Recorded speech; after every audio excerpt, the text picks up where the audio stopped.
الرحمن الرحيم قل أعوذ برب الناس ملك الناس إله الناس من شر الوسواس الخناس الذي يوسوس في صدور الناس من الجنة والناس.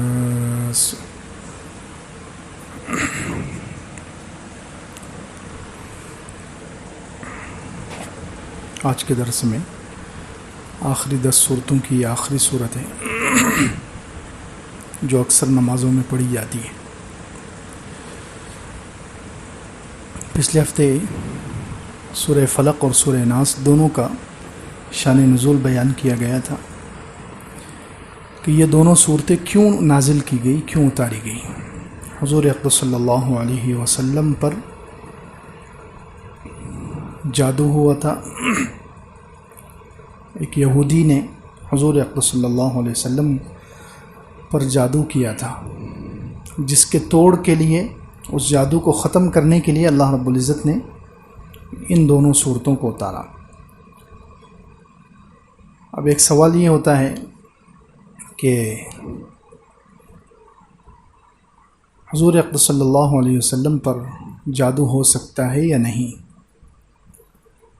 کیونکہ مشرکین مکہ کہتے تھے، 15ویں پارے میں ہے وقال الظالمون ان تتبعون الا رجلا مسحورا.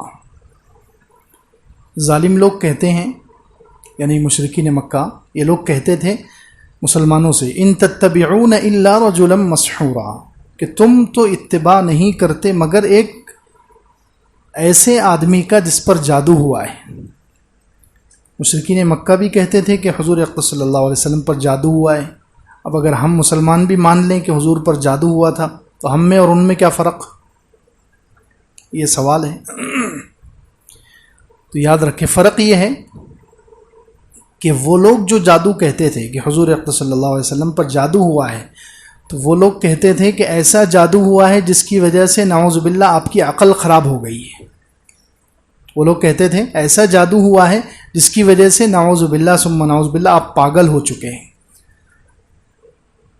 کفار مکہ جو کہتے تھے کہ جادو ہوا ہے، تو ان کے کہنے کا مطلب یہ ہوتا تھا کہ ایسا جادو ہوا کہ آپ کی عقل نعوذ باللہ ثم نعوذ باللہ آپ کی عقل خراب ہو گئی، آپ کو سمجھ میں نہیں آتا، آپ پر وحی وغیرہ کچھ نہیں اترتی، آپ اپنی طرف سے کچھ باتیں بنا لیتے ہیں اور اس کو اللہ کی طرف منسوب کر دیتے ہیں نعوذ باللہ. یہ لوگ کفار مکہ کہتے ہیں. اور ہم جو جادو مانتے ہیں وہ جادو صرف بیماری کے درجے کا ہے. وہ نعوذ باللہ عقل پر حملہ، یا آپ صلی اللہ علیہ وسلم ایسے ہو جائیں کہ آپ کو دینی معاملات میں کوئی وہم پیدا ہو جائے، اس طرح کا جادو ہم لوگ نہیں مانتے. ہم لوگ صرف بیماری کے درجے میں، جیسے بخار ہوتا ہے انسان کو اور دوسرے بیماریاں ہوتی ہیں جسم میں، وہ نبیوں کو ہو سکتی ہے، تو یہ جادو بھی صرف بیماری کے درجے کا، اور وہ بھی دنیاوی معاملات میں. جیسے پچھلے ہفتے بتایا گیا تھا کہ حضور اقدس صلی اللہ علیہ وسلم کو 6 مہینے یہ جادو رہا. 6 مہینے میں دینی معاملات میں کبھی کوئی شک اور شبہ نہیں ہوا. نماز پڑھانے میں، قرآن پڑھنے میں، وحی جو آتی تھی وہ لوگوں کو بتانے میں، اس میں کبھی کوئی شک شبہ پیش نہیں آیا. صرف جادو کا اثر کہاں ہوا؟ دنیاوی معاملات میں. بیویوں کے پاس، کون سی بیوی کے پاس گئے نہیں گئے، کھانا کھایا نہیں کھایا، یہ دنیاوی معاملات میں اس کا اثر ہوا تھا، بس اس سے زیادہ کچھ نہیں. چلیے، اب اس سے پہلے جو سورۃ الفلق تھی، سورۃ الفلق میں اللہ تعالیٰ کی ایک صفت بیان ہوئی، رب الفلق. صبح کے رب کی میں پناہ لیتا ہوں. اللہ کی ایک صفت بیان کی گئی تھی اور 4 چیزوں کے شر سے پناہ مانگی گئی تھی. اللہ کی ایک صفت بیان کر کے 4 چیزوں کے شر سے پناہ مانگی گئی تھی. ایک تو من شر ما خلق، تمام مخلوق کے شر سے. دوسرے اندھیرے کے شر سے. تیسرے جادوگروں کے شر سے.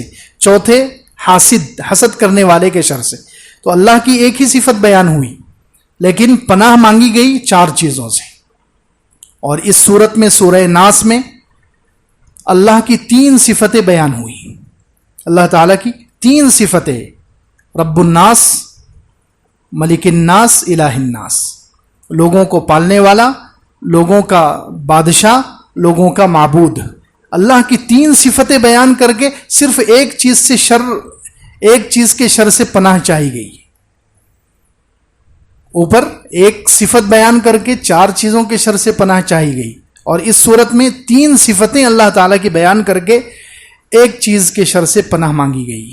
یہ فرق کیوں ہے؟ اس لیے کہ اوپر جن چیزوں کے شر سے پناہ مانگی گئی تھی وہ دنیاوی چیزیں ہیں, وہ ظاہری چیزیں ہیں, وہ دنیاوی نقصان ہوتا ہے ان سے, تو وہ نقصان ہلکا ہے. وہ نقصان, دنیاوی نقصان اللہ تعالیٰ کی نگاہ میں بہت چھوٹا ہے, بہت ہلکا ہے. اور یہ یہاں پر اللہ تعالیٰ کی 3 صفتیں بیان کر کے ایک چیز کے شر سے پناہ مانگی گئی, شیطان کے اور انسانوں کے وسوسوں سے. تو یہ چونکہ وسوسے شیطان کے وسوسے ہوں یا انسانوں کی طرف سے ڈالے گئے وسوسے ہوں, یہ وسوسے انسان کے دین کو خراب کرتے ہیں, آخرت کو برباد کرتے ہیں. تو اس لیے یہاں پر اللہ تعالیٰ کی 3 صفتیں بیان کر کے ایک چیز کے شر سے پناہ مانگی گئی. یہ سبق دیا گیا کہ ہمیشہ دین کی مصیبت کو, دین کے فتنے کو بڑا سمجھنا ہے. دنیاوی فتنہ, دنیاوی چیزوں میں آزمائش آ جائے, مصیبت آ جائے تو وہ ہلکی مصیبت ہوتی ہے, وہ کتنی بھی بڑی مصیبت نظر آئے, لیکن دنیاوی چیزوں میں مصیبت وہ ہلکی, دنیاوی فتنہ ہلکا فتنہ ہوتا ہے. دینی فتنہ یہ بڑا فتنہ ہوتا ہے, دینی فتنہ بڑا فتنہ. اسی لیے اللہ کے رسول صلی اللہ علیہ وسلم کیا دعا کرتے تھے؟ اللہم لا تجعل مصیبتنا فی دیننا, اے اللہ ہمارے دین پر کوئی مصیبت نہ آئے. دنیا میں مصیبت آ جائے, بدن پر آ جائے, بیوی بچوں پر آ جائے, مال و دولت پر آ جائے, اسباب پر آ جائے, چیزوں پر آ جائے, کاروبار پر آ جائے, پرواہ نہیں ہے, لیکن دین میں ہماری کوئی مصیبت نہیں آنی چاہیے. کیونکہ دین پر مصیبت آ جائے انسان کے تو انسان کی دنیا اور آخرت دونوں اجڑ سکتی ہے. تو یہاں اللہ تعالیٰ کی 3 صفتیں بیان کر کے ایک چیز کے شر سے پناہ چاہی گئی ہے, یہ بتلانے کے لیے کہ یہ دینی فتنہ ہے, آخرت کے اعتبار سے یہ فتنہ ہے اور یہ بڑا ہے. اسی لیے اللہ تعالیٰ کی 3 صفتیں لائی گئی.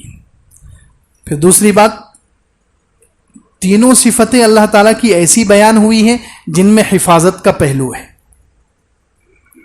اعوذ برب الناس, ایک تو رب الناس لوگوں کا پالنے والا, لوگوں کا رب, ملک الناس لوگوں کا بادشاہ, الہ الناس لوگوں کا معبود. تینوں میں حفاظت کا الگ الگ پہلو ہے. رب الناس لوگوں کا رب, جو رب ہوتا ہے وہ اپنے مربوب کی حفاظت کرتا ہے.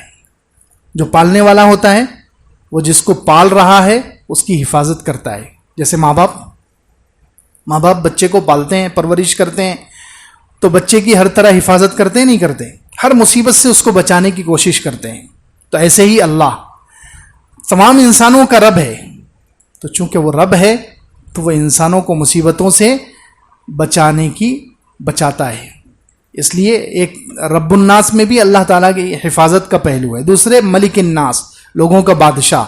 اب جو صحیح بادشاہ ہوتا ہے دنیا میں انصاف کرنے والا, وہ بھی اپنی رعایا کو بچاتا ہے, رعایا کی حفاظت کرتا ہے, رعایا کو مصیبت سے دور رکھنے کی کوشش کرتا ہے. تو اس میں بھی حفاظت کا پہلو ہے. اسی طرح الہ الناس لوگوں کا معبود, تو جو معبود ہوتا ہے وہ اپنے عابد کی حفاظت کرتا ہے.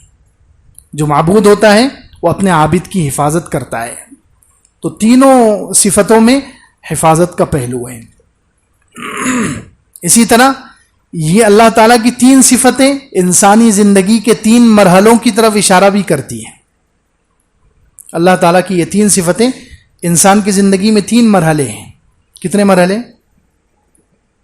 3 مرحلے ہیں.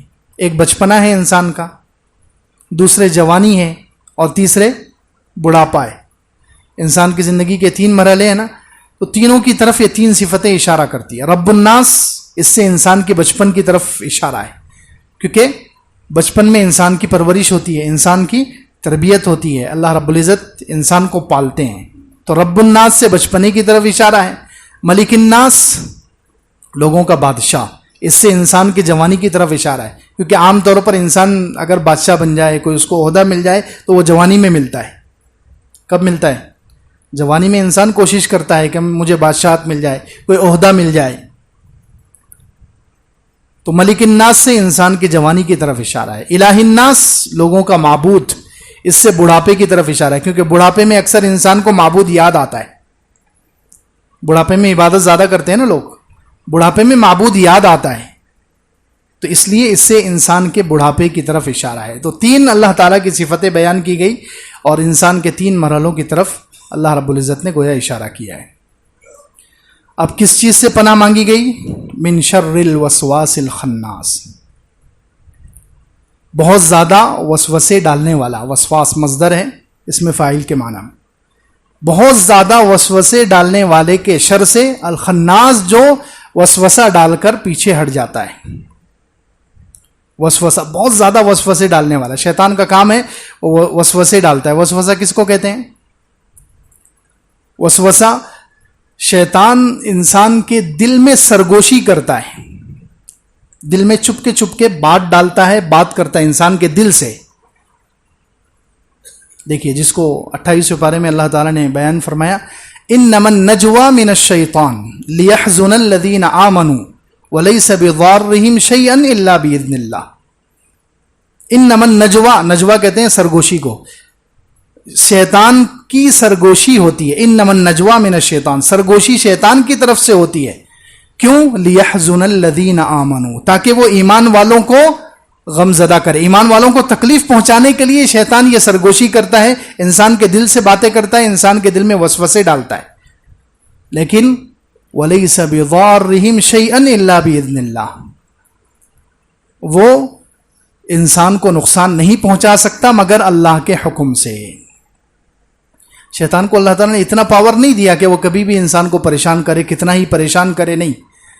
وہ اللہ کا حکم ہوگا، اللہ کی اجازت ہوگی، اللہ کا اذن ہوگا، اسی وقت انسان کو نقصان پہنچائے گا، ورنہ نقصان نہیں پہنچا سکتا. تو خیر، وسوسہ کس کو کہتے ہیں؟ شیطان کا انسان کے دل میں بات ڈالنا، دل سے سرگوشی کرنا، یہ ہے وسوسہ.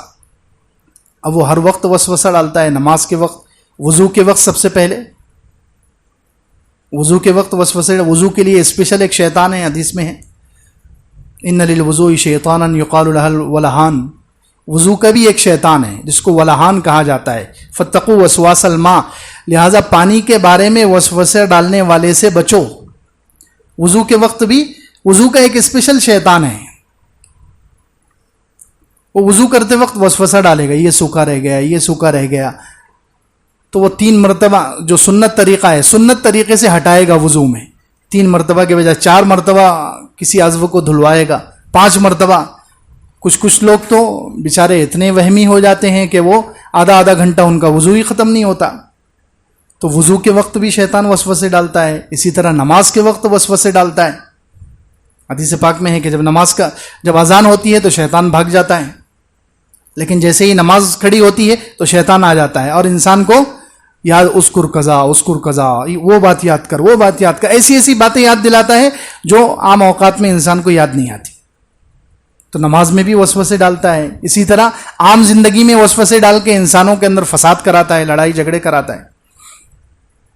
عام زندگی میں وسوسے ڈالتا ہے، خاص طور سے میاں بیوی کے بیچ میں جو توڑ ہوتا ہے، میاں بیوی میں جو جھگڑے ہوتے ہیں وہ اکثر شیطان کی طرف سے. مسلم شریف کی حدیث ہے، اللہ کے رسول صلی اللہ علیہ وسلم فرماتے ہیں کہ شیطان پانی پر اپنا تخت بچھاتا ہے، پانی پر اپنا تخت بچھاتا ہے اور وہاں سے اپنے چیلوں کو بھیجتا ہے، جو چھوٹے چھوٹے شیطان ہیں ان کو لوگوں کو بہکانے کے لیے بھیجتا ہے. پھر جب دن بھر گزر جاتا ہے تو وہ آتے ہیں اور آنے کے بعد ان سے کارگزاری لیتا ہے کہ تم نے کیا کیا. کوئی کہتا ہے میں نے فلاں کو نماز سے روک دیا، فلاں کو زنا کرا دیا، فلاں سے یہ جرم کرا دیا. تو شیطان کہتا ہے ٹھیک ہے. کسی سے اتنا خوش نہیں ہوتا جتنا میاں بیوی کے درمیان اگر کسی نے لڑائی کرا دی ہے اس سے بہت خوش ہوتا ہے. اس کو کہتا ہے کہ ہاں تو نے بہت بڑا کام کیا ہے، تو بہت اچھا ہے، اس سے خوش ہوتا ہے. تو خیر یہ ایک وسوسے کی قسم ہے کہ شیطان وسوسہ ڈالتا ہے اور آپسی تعلقات خراب کرتا ہے، انسانوں میں جھگڑے لگاتا ہے، فساد کرواتا ہے. تو شیطان جو ہے بہت زیادہ وسوسے ڈالنے والا، الخناس، اور وسوسے ڈال کر پیچھے ہٹ جانے والا. پیچھے ہٹ جانے کا کیا مطلب؟ کہ وسوسہ ڈالتا ہے، انسان سے گناہ کروا دیتا ہے اور پھر پیچھے ہٹ جاتا ہے، گناہ کی ذمہ داری اپنے اوپر نہیں لیتا، گناہ کروا کے اپن بری ہو جاتا ہے، خود بری ہو جاتا ہے، انسان کو پھنسا دیتا ہے. یہ ایک مطلب یہ ہے کہ انسان سے بہکائے گا، گناہ کروائے گا، اور گناہ کروانے کے بعد بری ہو جائے گا. انی بری من، قرآن میں ہے 2 جگہ پر کہ شیطان انسان سے کہتا ہے اکفر، کفر کر. فلما کفرا، جب انسان کفر کر لیتا ہے، قال انی بری منک، میں تجھ سے بری ہوں، انی اخاف اللہ، میں اللہ سے ڈرتا ہوں. تو ایک مطلب تو یہ ہے خناس، پیچھے ہٹ جانے والا، بہکا دے گا، گناہ کروائے گا، لیکن ذمہ داری نہیں لے گا، ذمہ داری نہیں لے گا. دوسرا مطلب یہ ہے کہ وسوسہ ڈالتا ہے اور انسان جیسے ہی اللہ کو یاد کیا تو فوراً پیچھے ہٹ جاتا ہے. اللہ کا ذکر کیا، اللہ سے پناہ مانگی، انسان نے اللہ کی پناہ حاصل کر لی تو شیطان پیچھے ہٹ جاتا ہے. تو خیر یہ شیطان ہے جو وسوسے ڈالتا ہے اور وسوسے ڈال کر پیچھے ہٹ جاتا ہے. وسوسوں کی بہت ساری قسمیں ہیں. ایمان کے بارے میں وسوسے آتے ہیں. سب سے پہلی قسم ہے ایمان کے بارے میں وسوسے. شیطان ایمان کے بارے میں وسوسے ڈالتا ہے. کچھ صحابہ کرام حضور اقدس صلی اللہ علیہ وسلم کی خدمت میں حاضر ہوئے اور انہوں نے یہ سوال کیا کہ ہمارے دل میں ایسی باتیں آتی ہیں، ہمارے دل میں ایسے وسوسے اور خیالات آتے ہیں کہ وہ زبان پر لانا ہمیں بہت بوجھ محسوس ہوتا ہے، زبان پر لانا بہت گرا گزرتا ہے. اتنے برے خیالات. تو اللہ کے رسول صلی اللہ علیہ وسلم نے کیا ارشاد فرمایا، ذالک صریح الایمان، یہ کھلا ایمان ہے. ایمان کے بارے میں وسوسے، کبھی اللہ تعالیٰ کے بارے میں کہ پتہ نہیں اللہ تعالیٰ ہے یا نہیں ہے، نعوذ باللہ کسی ایمان والے کے دل میں اس طرح کا خیال ڈال دیتا ہے. اللہ تعالیٰ کے بارے میں، تقدیر کے بارے میں، فرشتوں کے بارے میں، آخرت کے بارے میں کہ پتہ نہیں یہ آخرت جنت جہنم ہے یا مولویوں کی بنائی ہوئی باتیں ہیں، نعوذ باللہ. اس طریقے کے خیالات. ایمان، جن جن چیزوں پر ایمان رکھنا ضروری ہے ان چیزوں کے بارے میں وسوسہ ڈالے گا. ایمان کے بارے میں یہ بڑے خطرناک وسوسے ہیں. ان کو سب سے پہلے آدمی برا سمجھے. ٹینشن نہیں لینا ہے لیکن برا سمجھنا ضروری ہے. برا سمجھیں گے تو یہ ایمان کی علامت ہے. برا سمجھنا ہی ایمان کی علامت ہے. کیونکہ پہلی بات تو یہ کافروں کو شیطان وسوسے ڈالتا ہی نہیں ہے، اور اگر ڈال بھی دے تو وہ اس کو برا تھوڑی سمجھتے ہیں، وہ تو اس کو کھل کر بیان کرتے ہیں. جو آج کل بہت سارے ملعون اور بہت سارے دجال جو حضور اقدس صلی اللہ علیہ وسلم کی شان میں غیر مسلم کافر گستاخی کرتے ہیں، تو شیطان ان کے دل میں ڈالتا ہے تو وہ اس کو برا تھوڑی سمجھتے ہیں. وہ تو فخر سے میڈیا پر آ کر بیان کر رہے ہیں، ان کو برا نہیں لگتا. برا لگ رہا ہے تو اس کا مطلب ایمان ہے. برا لگنا ہی دلیل ہے کہ ایمان موجود ہے. تو برا سمجھے. ایمان کے بارے میں وسوسے آئیں تو سب سے پہلے اس کو برا سمجھنا چاہیے. دوسرے، اس کا علاج اللہ تعالیٰ کی پناہ لے. یہ سورہ فلق اور سورہ ناس پڑھے، زیادہ سے زیادہ اس کی تلاوت کرے، اللہ کی پناہ حاصل کرے. گھبرائے نہیں. بہت سارے لوگ اس میں ڈر جاتے ہیں کہ کہیں وسوسہ آتے ہی میرا ایمان تو نہیں چلا گیا. بلکہ کتنے لوگ ایسے ہوں گے جو بیچارے جہالت کی وجہ سے، ان کو معلوم نہیں ہے وسوسے کی حقیقت کیا ہے، تو اس لیے وہ وسوسوں کی وجہ سے وہ اپنا ایمان چھوڑ دیتے ہیں کہ مجھے اتنے گندے گندے وسوسے آ رہے ہیں اللہ تعالیٰ کے بارے میں اور اللہ کے رسول صلی اللہ علیہ وسلم کے بارے میں، آخرت کے بارے میں گویا کافر ہو گیا. تو وہ ایمان ہی چھوڑ دیتے ہیں. کیوں؟ اس لیے کہ معلوم نہیں ہے وسوسہ کیا ہے. تو سمجھنے کی ضرورت ہے. ایمان کے بارے میں وسوسہ آئے تو آدمی اس کو برا سمجھے اور اللہ تعالیٰ کی پناہ لے. اللہ تعالیٰ سے پناہ لیں گے. شیطان تو اللہ کی پناہ سے ہی جا سکتا ہے. علماء کرام مثال دیتے ہیں، شیطان جو ہے اللہ تعالیٰ کا کتا ہے. شیطان کیا ہے؟ اللہ تعالیٰ کا کتا ہے. لوگوں کے پاس جیسے گھروں میں کتے ہوتے ہیں، لوگ گھروں میں حفاظت کے لیے کتے رکھتے ہیں. کوئی آدمی ملاقات کے لیے چلا گیا، اب کتے نے بھونکنا شروع کر دیا. اب یہ اس کا دوست ہے، گھر والے کا دوست ہے، لیکن کتا اس کو بھونک رہا ہے کیونکہ اس کو پہچانتا نہیں ہے. اب یہ جو ہے کھٹکا دے رہا ہے، بیل بجا رہا ہے. جیسے ہی وہ مالک باہر آئے گا، گھر والا باہر آئے گا، تو یہ جو اس کے گھر پر ملاقات کے لیے گیا، یہ کیا کہے گا اس سے کہ پہلے کتے کو خاموش کراؤ. کتا جو ہے اس سے خاموش نہیں بیٹھے گا. اس جانے والے سے یہ کتنا بھی اس کو کچھ کہے، خاموش کرانے کی کوشش کرے، وہ خاموش نہیں بیٹھے گا. گھر کا مالک اگر اس کو ایک آواز دے دے کہ خاموش ہو جاؤ تو وہ خاموش ہو جائے گا. تو ایسے ہی شیطان اللہ کی طرف سے بھیجا ہوا کتا ہے. ہم کتنا ہی اس سے لڑائی کریں، اسے کہیں کہ سامنے آ جا، ہم تلوار سے لڑتے ہیں، کشتی کرتے ہیں، وہ کبھی سامنے آئے گا نہیں، لڑے گا نہیں اور وسوسہ ڈالنا چھوڑے گا نہیں. لیکن جیسے ہی ہم نے اللہ سے شکایت کی، اللہ کی پناہ حاصل کی، اللہ سے دعا کی، تو فوراً اللہ تعالیٰ اس کو خاموش بٹھا دیا. اللہ تعالیٰ نے خاموش بٹھا دیا، وہ خاموش بیٹھ جائے گا. تو اس لیے جب ایمان کے بارے میں وسوسے آئیں اس کو برا سمجھیں اور اللہ تعالیٰ کی پناہ لیں. دوسرا وسوسہ ہے گناہ کے بارے میں، فسق و فجور کے بارے میں وسوسے آتے ہیں. شراب کے بارے میں کہ شراب پی لوں، زنا کے بارے میں فلاں عورت سے میں زنا کر لوں، نعوذ باللہ، اس طریقے کے وسوسے آتے ہیں. یہ فسق و فجور کے بارے میں. تو ان وسوسوں کا علاج کیا ہے؟ ان وسوسوں پر بھی پریشان ہونے کی ضرورت نہیں. بہت سارے لوگ ان وسوسوں سے پریشان ہوتے ہیں، سوچتے ہیں کہ میں اتنے دن سے نمازیں پڑھ رہا ہوں، اتنے دن سے میں عبادت کر رہا ہوں، اتنے سال گزر چکے ہیں، وسوسے مجھے کیوں آتے ہیں؟ وسوسے ختم ہو جانے چاہیے. یاد رکھیں وسوسے مسلمان کو ہی آتے ہیں، انسان کو ہی آتے ہیں، فرشتوں کو نہیں آتے. وسوسے موت تک آنے والے ہیں، وسوسے موت تک آنے والے ہیں. تو وسوسوں سے گھبرانے کی ضرورت نہیں ہے. گناہ کا کوئی وسوسہ آ رہا ہے، زنا کے بارے میں، چوری کے بارے میں، یا غیبت کے بارے میں، چغلی کے بارے میں، کسی بھی گناہ کا وسوسہ آ رہا ہے، فسق و فجور کے بارے میں وسوسہ آ رہا ہے، تو سب سے پہلے اس وسوسے کے لیے اللہ تعالیٰ سے دعا کریں. حضرت مولانا اشرف علی تھانوی رحمۃ اللہ علیہ کہتے ہیں کہ وسوسہ آئے، وسوسے سے جو لوگ پریشان ہوتے ہیں ان کے لیے حضرت نے بہترین علاج بتایا کہ ہر وسوسے پر پریشان ہونے کے بجائے خوش ہونا شروع کر دو. شیطان تو وسوسہ ڈالتا ہے، جیسے ابھی 28ویں پارے کی آیت پڑھی گئی، شیطان وسوسے کیوں ڈالتا ہے؟ لیحزن الذین آمنوا، تاکہ ایمان والوں کو پریشان کرے، ایمان والوں کو رنجیدہ کرے، غمزدہ کرے، ٹینشن دے. اس لیے شیطان وسوسے ڈالتا ہے. لیکن جیسے ہی وسوسہ آئے آپ خوش ہو جاؤ کہ الحمدللہ میرے پاس ایمان ہے، جبھی تو وسوسہ آیا. ہر وسوسے پر خوش ہو، دوسرے اللہ کا شکر ادا کرو. تو وسوسہ ہی آپ کے اللہ سے قریب ہونے کا ذریعہ بن جائے گا، اور شیطان 2-4 دن کے بعد چھوڑ کے بھاگ جائے گا کہ جس چیز کو میں اسے پریشان کرنے، جس چیز سے اسے پریشان کرنے کی کوشش کر رہا ہوں، اسے اللہ سے دور کرنے کی کوشش کر رہا ہوں وسوسوں کے ذریعے، یہ اسی وسوسے کو اللہ کے قرب کا ذریعہ بنا رہا ہے، اسی وسوسے کو اللہ کے نزدیکی کا ذریعہ بنا رہا ہے. تو شیطان کچھ دنوں کے بعد بھاگ جائے گا. تو وسوسے پر پریشان نہ ہو، وسوسہ آئے خوش ہو جائے کہ میرے پاس ایمان ہے. چور وہیں جاتا ہے جہاں پر کچھ مال ہو. چور کہاں جاتا ہے؟ کسی جھوپڑے میں جائے گا، کسی غریب کے پاس جائے گا، وہ دیکھے گا کہاں مال زیادہ ہے. تو ایسے ہی شیطان ایمان کا چور ہے. شیطان ایمان کا چور ہے. جس کے دل میں جتنا ایمان ہوگا شیطان وہاں بہکانے کے لیے آئے گا. تو شیطان آ رہا ہے، وسوسے ڈال رہا ہے، تو یہ تو ناراض ہونے کی یا غمزدہ ہونے کی بات نہیں ہے، خوش ہونے کی بات ہے کہ الحمدللہ میرے پاس ایمان ہے. خوش ہو جائے، اللہ کا شکر ادا کرے، ہر وسوسے پر شکر ادا کرے، الحمدللہ کہے، تو شیطان چند دنوں میں بھاگ جائے گا. اور ایک بات حضرت نے لکھی ہے، عجیب بات لکھی ہے.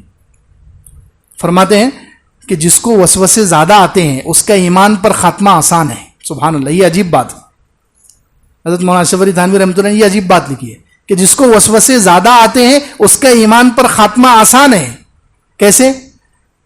کیونکہ یہ زندگی بھر بیچارے کو وسوسے آئے تو اس کو وسوسوں کا تجربہ ہو گیا.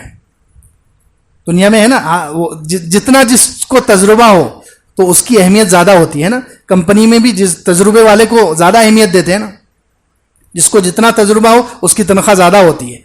تو ایسے ہی جس کو زندگی پر جتنے وسوسے آئیں گے تو اس کو تجربہ ہے، اس کو معلوم ہے کہ جیسے ہی شیطان موت کے وقت اس کے سامنے آیا اور اس کے سامنے کفر کو پیش کیا، اس نے یہودیت کو پیش کیا، عیسائیت کو پیش کیا، تو چونکہ اس کو پریکٹس ہے، ہمیشہ ہی اس کو وسوسے آتے ہیں، تو یہ سمجھ جائے گا کہ یہ شیطان ہے اور فوراً اس کو دھتکار دے گا، اللہ کی پناہ حاصل کرے گا اور ایمان کے ساتھ چلا جائے گا. لیکن جس کو زندگی بھر وسوسے نہیں آئے تو موت کے وقت آنا شروع ہوئے تو اس کا ایمان خطرے میں ہے، کیونکہ اس کو تجربہ نہیں ہے، شیطان سے لڑنے کا تجربہ نہیں ہے. تو جب موت کے وقت اچانک وسوسے آنا شروع ہوں گے تو وہ پریشان ہو جائے گا. وہ سوچ سکتا ہے کہ یہ مجھے تو وسوسے کبھی نہیں آئے، تو ہو سکتا ہے یہ اللہ تعالیٰ کی طرف سے تو نہیں آئے، کیونکہ شیطان جو ہے موت کے وقت اچھی شکل میں آتا ہے، فرشتہ بن کر آئے گا، خوبصورت نورانی چہرہ، ہاتھ میں تسبیح، لمبا جبہ، اس طریقے کی شکل بنا کر آتا ہے نا وہ ایمان لوٹنے کے لیے. تو جس کو تجربہ نہیں ہے زندگی بھر، جس کو زیادہ وسوسے نہیں آئے، تو موت کے وقت اس کا ایمان ڈگمگانے کا خطرہ ہے. وہ سوچے گا کہ یہ کہیں اللہ تعالیٰ نے تو نہیں بھیجا ہے، فرشتہ تو نہیں ہے، میرے سامنے عیسائیت پیش کر رہا ہے, یہودیت پیش کر رہا ہے. لیکن جس کو زیادہ وسوسے آتے ہوں اس کے تو ایمان پر خاتمہ آسان ہے, کیونکہ زندگی پر وہ لڑتا رہا ہے, وسوسوں سے نمٹتا رہا ہے, اس کے لیے زیادہ آسان ہے. تو خیر, دوسرے قسم کی جو وسوسے ہیں وہ فسق و فجور, گناہوں کے متعلق ہوتے ہیں. اس پر پریشان ہونے کی ضرورت نہیں ہے, اس پر خوش ہو جائیں, اللہ کا شکر ادا کریں اور اللہ کی پناہ حاصل کریں. تیسری قسم کے وسوسے ہیں جو بے معنی وسوسے بھی ہوتے ہیں. جیسے نماز کے لیے انسان کھڑا ہوا, اب نماز میں اس کو دکان یاد آ گئی, تو دکان کا خیال آنا کوئی برا نہیں ہے, دکان کا خیال آنا برا نہیں ہے. بیوی کا خیال آ گیا, بچوں کا خیال آ گیا, تو بچوں کا خیال عام طور پر چلتے پھرتے کہیں بازار میں ہے انسان یا شہر سے باہر گیا ہوا ہے, تو بچوں کا خیال آ رہا ہے, بیوی کا خیال آ رہا ہے, دکان کا خیال آ رہا ہے, تو یہ کوئی برا ہے؟ تو یہ برا نہیں. لیکن نماز میں آ رہا ہے تو یہ بے معنی ہے, یہ نماز میں ہمیں پریشان کرے گا. تو نماز میں جو وسوسے آتے ہیں یہ بے معنی وسوسے ہیں, ان کو بھی دور کرنے کی کوشش کرنی چاہیے. اس کے لیے پریکٹس کی ضرورت ہے. نماز کو اللہ تعالیٰ نے جو طریقہ جیسے بتایا ہے وہ پورا طریقہ اگر انسان فالو کرے, وضو سے لے کر سلام پھیرنے تک جو طریقہ شریعت نے بتایا ہے اس طریقے کے مطابق چلے اور کوشش کرتا رہے, تو یہ وسوسے آسانی سے ختم ہو سکتے ہیں. ہمارے وسوسے اس لیے ختم نہیں ہوتے کہ ہم نماز پڑھتے ہیں اپنے پسند کے طریقے پر, جیسے ہمارا نفس چاہتا ہے, جیسے ہمارا دل چاہتا ہے, ہم نماز ویسے پڑھتے ہیں. اذان ہو گئی, ابھی نماز کی تیاری کی کوئی فکر نہیں, کیونکہ ابھی 15 منٹ باقی ہے. ہمارا یہ خیال ہوتا ہے ابھی 15 منٹ باقی ہے. جب نماز کے بالکل 1-2 منٹ باقی ہوں گے, جب ہم اٹھیں گے اور استنجا خانے میں جائیں گے, اب استنجا ہی صحیح نہیں ہے, ظاہر سی بات ہے. شریعت نے جو وقت رکھا ہے کہ اذان کے پہلے انسان تیار ہو جائے, شریعت کا جو شیڈول ہے اس کی پابندی کرے تو خود بخود نماز کے وسوسے کم ہو جائیں گے. اذان سے پہلے آدمی تیار ہو جائے, استنجا کرے, استنجا بھی اچھے سے کرے. استنجا میں 2 چیزیں ہیں, پہلے استبراء ہے, دوسرے استنجا ہے. استنجا میں کتنی چیزیں ہیں؟ 2 چیزیں ہیں. استبراء یعنی پورے جو پیشاب کے قطرے ہیں وہ پورے پہلے ٹپکنے دے, جب پوری نالی جو ہے پیشاب کی تھیلی سے لے کر شرمگاہ تک جو نالی ہے پوری صاف ہو جائے, اس کے بعد پانی سے استنجا کرے. تو پہلا ہے استبراء, دوسرا ہے استنجا. تو ہم استبراء ہی نہیں کرتے, یعنی ادھورا پیشاب, ابھی وہ پیشاب نالی میں اٹکا ہوا ہے اور ہم اٹھ کر ہم نے استنجا کر لیا, دھو لیا اور وضو کے لیے آ گئے. تو آدھا استنجا ہمارا وضو کرتے وقت پاجامے میں نکل گیا. اب وضو بھی نہیں ہوا, پاجامہ بھی ناپاک ہے, اس حالت میں ہم نماز کے لیے آئیں گے تو بتاؤ اللہ تعالیٰ کیسے خوش ہوں گے, وسوسے کیسے کم ہوں گے؟ شیطان تو گندگی کو پسند کرتا ہے, شیطان تو گندگی کو پسند کرتا ہے. تو جو استنجا صحیح نہیں کرے گا, وضو صحیح نہیں کرے گا, اس کو وسوسے زیادہ آئیں گے, کیونکہ اس نے شیطان کو خوش کیا ہے. شیطان کو خوش کیا ہے, شیطان گندگی پسند ہے. اللہ تعالیٰ تو طہارت کو پسند کرتے ہیں. ان اللہ یحب التوابین ویحب المتطہرین. اللہ تعالیٰ تو بہت زیادہ پاک صاف رہنے والے, جو پاک صاف رہنے میں مبالغہ کرتے ہیں, اللہ تعالیٰ کو وہ لوگ پسند ہیں. تو پہلے استنجا صحیح ہو, وضو صحیح ہو, پھر اس کے بعد نماز سے پہلے آ کر سنتیں پڑھیں. یہ سب شیڈول بنایا گیا شریعت کی طرف سے. کھانے میں ہم کیسے شیڈول کو فالو کرتے ہیں, کہیں دعوت میں چلے گئے یا ڈھابے پہ چلے گئے تو پہلے کیا کریں گے, ڈائریکٹ کھانا نہیں آتا یا ڈائریکٹ میٹھا نہیں آتا, پہلے اسٹارٹر آئے گا, پھر اس کے بعد کھانا آئے گا, اس کے بعد میٹھا آئے گا. یہ پورے طریقے کو ہم فالو کرتے ہیں, جب جا کے مزہ آتا ہے. تو نماز کا بھی مزہ آنے کے لیے نماز کے پورا جو شیڈول اللہ تعالیٰ کی طرف سے دیا گیا ہے اس کو فالو کرنا پڑے گا. اس کے مطابق اذان سے پہلے تیاری, اذان سے پہلے استنجا, وضو, نماز سے پہلے کی سنتیں, پھر نماز شروع. تو ایسی جب نماز پڑھیں گے تو پھر نماز کے وسوسے کم ہوں گے. جتنی پاکی صفائی کا خیال زیادہ ہوگا اتنا نماز اچھی ہوگی, نماز میں وسوسے خیالات کم آئیں گے. تو خیر, اس کو مستقل محنت کی ضرورت ہے. یہ نماز جو ہے 1-2 دن میں بن نہیں جاتی. 1-2 دن میں انسان کی نماز وسوسوں سے خالی نہیں ہو جائے گی. اس کو سالوں رکھتے ہیں. اس کو امام غزالی رحمۃ اللہ علیہ نے ایک شخص کا واقعہ لکھا ہے کہ وہ ایک خانقاہ میں جا کر انہوں نے نماز کو نماز کے وسوسے دور کرنے کے لیے انہوں نے خانقاہ میں وقت گزارا کہ میری نماز صحیح ہو جائے، وسوسوں سے پاک ہو جائے. کتنا وقت؟ صرف نماز کے شروع ابتدا سے لے کر تکبیر تحریمہ سے لے کر رکوع تک اللہ کا دھیان رہے. صرف اتنا، نماز کی تکبیر تحریمہ سے لے کر رکوع تک اللہ کا دھیان حاصل کرنے کے لیے انہوں نے 7 سال لگائے. کتنے سال؟ 7 سال میں ان کو اتنا دھیان حاصل ہوا. اندازہ لگائی. ہم تو سوچتے ہیں کہ بس 1 دن یا 2 دن میں ہماری نماز بالکل اچھی ہو جانی چاہیے اور ہمیں بالکل عرش معلیٰ سامنے نظر آنا چاہیے. یہ خیال است و محال است و جنون، یہ نہیں ہو سکتا. مستقل محنت کی ضرورت ہے، سالوں محنت کی ضرورت ہے. ایک بزرگ کہتے ہیں، ایک تابعی ہے بزرگ، وہ کہتے ہیں کابت الصلاۃ 20 سنۃ ثم تلذذت به 20 سنۃ.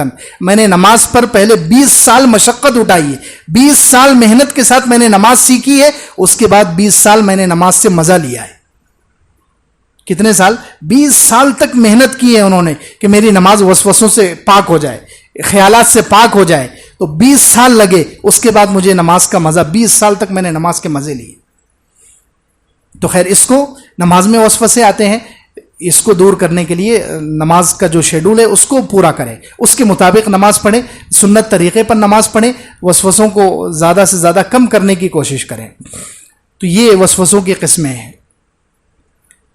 تو اللہ رب العزت نے فرمایا من شر الوسواس الخناس، میں پناہ لیتا ہوں لوگوں کے رب کی، لوگوں کے بادشاہ کی، لوگوں کے معبود کی بہت زیادہ وسوسے ڈالنے والے شیطان کے شر سے.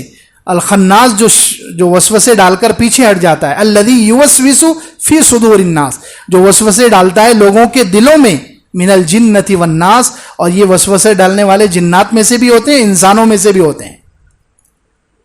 شیطان وغیرہ جنات میں سے بھی ہوتے ہیں اور انسانوں میں سے بھی ہوتے ہیں جو وسوسے ڈالتے ہیں. انسانوں میں سے بھی ہوتے ہیں، کچھ دوست ہوتے ہیں، کچھ آج کل تو وسوسے دلوں میں پیدا ہونے کے بہت سارے ذرائع ہو گئے.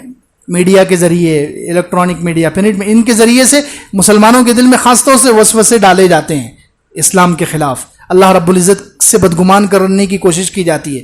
حضور اقدس صلی اللہ علیہ وسلم پر بلا وجہ کے اعتراضات کر کے مسلمانوں کو حضور اقدس صلی اللہ علیہ وسلم سے دور کرنے کی کوشش کی جاتی ہے، قرآن سے دور کرنے کی کوشش کی جاتی ہے. یہ سب وسوسے ہیں. یہ شیطان کے ایجنٹ انسانوں میں ہیں چھوڑے ہوئے.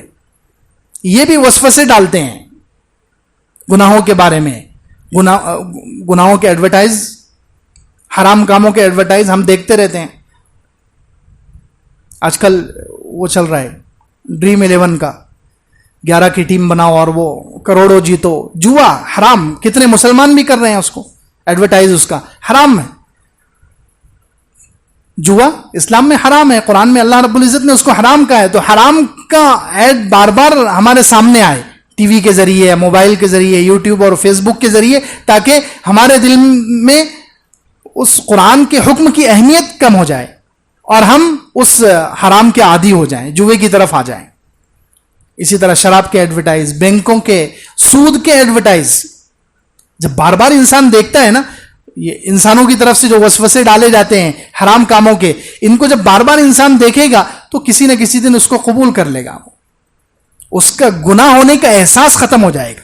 بار بار دیکھنے کی وجہ سے، بار بار دیکھنے کی وجہ سے گناہ ہونے کا احساس ختم ہو جائے گا. اور یہ بڑی خطرناک چیز ہے کہ کسی گناہ کو آدمی گناہ سمجھنا چھوڑ دے، کسی حرام کو حرام سمجھنا چھوڑ دے. یہ ایمان کے لیے کتنی خطرے کی بات ہے. اس لیے ایسے جنات کے شر سے بھی پناہ مانگنی چاہیے اللہ سے، اور انسانوں میں سے جو شیطان ہے وسوسے ڈالنے والے ہیں ان کے شر سے بھی پناہ اللہ سے لینی چاہیے، اور ان ذرائع سے بچنا چاہیے. ان ذرائع سے بچنا چاہیے جن ذرائع سے یہ ہمارے دل میں کچھ وسوسہ ڈال سکتے ہیں، کچھ شک اور شبہ ڈال سکتے ہیں. ان ذرائع سے بچنا چاہیے. جب ہمارے اندر علم کامل نہیں ہے، ایمان کامل نہیں ہے، ہماری عقل اتنی کامل نہیں ہے، تو ہم ان چیزوں کو استعمال نہ کریں. موبائل کو کم سے کم استعمال کریں، ٹی وی کم سے کم دیکھیں یا بالکل نہ دیکھیں، کیونکہ یہ لوگوں کی طرف سے وسوسے یہ ایمان کو خراب کر دیں گے. بڑی خطرناک چیز ہے، اس سے بچنے کی ضرورت ہوتی ہے. آج کل اس کے بارے میں کوئی اہتمام نہیں. ہم تو اپنے آپ کو ایمان کامل بھی سمجھتے ہیں کہ ہمارا ایمان کامل ہے، عقل کامل بھی سمجھتے ہیں، عقل کل سمجھتے ہیں کہ ہم بہت آگے ہیں، کوئی بھی فتنہ آئے گا ہم اپنے ایمان سے اور اپنے عقل سے بچ کر نکل جائیں گے. ایسا نہیں. محمد ابن واسع رحمۃ اللہ علیہ جو تابعی ہیں، بڑے درجے کے تابعی ہیں،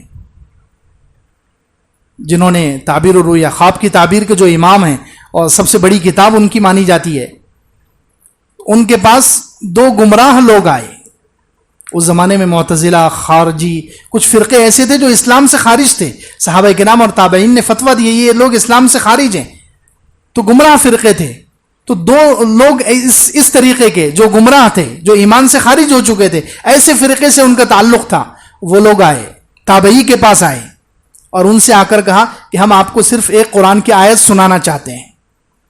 کیا سنانا چاہتے ہیں؟ قرآن کی آیت سنانا چاہتے ہیں. اب ہم ہوتے تو ہم تو اپنے آپ کو بہت کچھ سمجھتے ہیں کہ چلو سنا دو، چلے جاؤ، ہم خود بچ جائیں گے. نعوذ باللہ. ہمارے اندر یہ زعم پیدا ہو گیا، یہ خیال پیدا ہو گیا کہ ہم تو بہت سمجھ رکھنے والے، بہت علم رکھنے والے، بہت ایمان رکھنے والے ہیں، کوئی بھی غلط چیز سامنے آئے گی ہم چھوڑ دیں گے. ایسا نہیں ہے. تو محمد ابن واسع رحمۃ اللہ علیہ کے پاس آئے کہ ہم آپ کو قرآن سنائیں گے، قرآن کی ایک آیت سنانا چاہتے ہیں. تو حضرت نے کیا فرمایا؟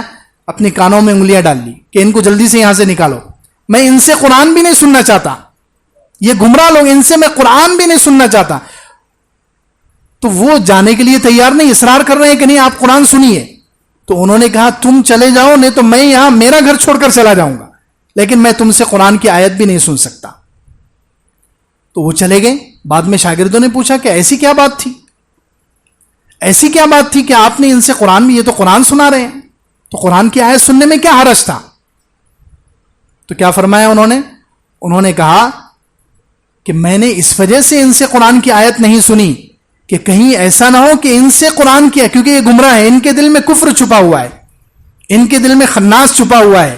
تو ان سے آیت سننے کی وجہ سے کہیں اس آیت کے بارے میں میرے دل میں ایسا سوال کھڑا ہو جاتا کہ میں اس کو حل نہ کر سکتا، تو کہیں میرا ایمان ہی نہ چلا جاتا. اس لیے میں نے ان سے آیت نہیں سنی، قرآن بھی نہیں سنا میں نے گمراہ لوگوں سے، کہ اگر خدا نہ خواستہ ان سے قرآن سننے کی وجہ سے میرے دل میں اس قرآن کی آیت کے بارے میں کوئی شک پیدا ہو گیا، کوئی شبہ پیدا ہو گیا، کوئی ایسا سوال پیدا ہو گیا کہ جس کو میں اپنے علم سے حل نہیں کر سکا، اپنے ایمان سے حل نہیں کر سکا، تو پھر کیا ہوگا؟ پھر میرا تو ایمان ہی چلا جائے گا. تو دیکھیے، تو ان سے، ان ذرائع سے بچنے کی ضرورت ہے، کیونکہ یہ ذرائع جو ہیں مسلمانوں کے ایمان کو خراب کرنا چاہتے ہیں، شک اور شبہ ڈال کر، اعتراضات، بلا وجہ کے سوالات کھڑے کر کے. ہاں جس کے پاس اتنا علم ہو، جس کے پاس اتنا ایمان ہو، اتنا علم ہو کہ وہ سارے فتنوں کو سمجھ سکے اور ہر فتنے کا توڑ اس کے پاس موجود ہو، ہر سوال کا حل اس کے پاس موجود ہو، تو پھر ٹھیک ہے، آپ سن سکتے ہیں.